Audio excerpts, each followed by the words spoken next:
Hi, I'm Debbie Georgatos, and this is Ladies Can We Talk. Did you hear the story about the suburban high school in Chicago that is now under an order from the federal government to allow a boy to use the girls' locker room and showers without any privacy protection for the girls or around himself? The facts of the case could confirm your worst fears that America has gone off the rails. Here's the scoop. The male student involved decided a few years ago that he identifies as a girl and has begun some gender reassignment therapy, but wants to undergo the transgender process to become a girl. But he's still, today, anatomically a boy.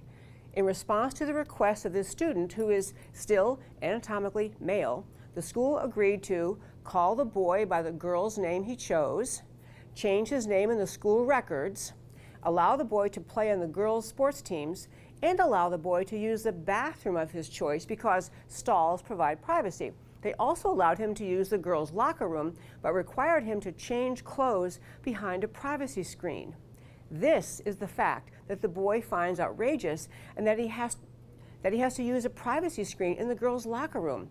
This child, who's still anatomically male, got help from the ACLU to file a complaint against the school demanding unrestricted access to use of the girls' locker room.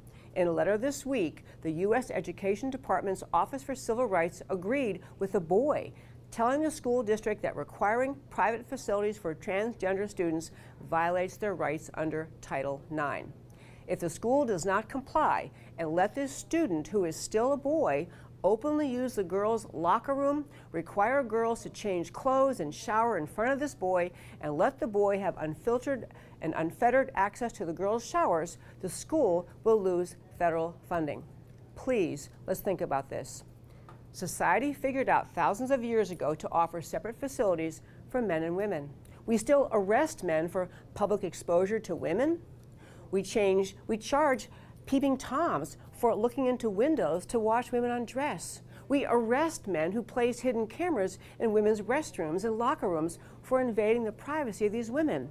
But now, if a man entering the women's locker room claims he has transgendered thoughts, we reject any consideration of the woman's desire for privacy in an all-out battle to be sure that the child asserting transgender status doesn't have his or her feelings hurt.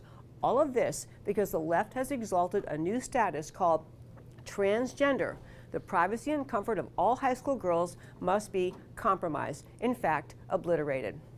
Certainly, any child who believes he or she is transgendered, who thinks he or she is not the gender that anatomy would dictate, needs help and sympathy, but is indulging them and encouraging their transgender ambitions the best thing for them?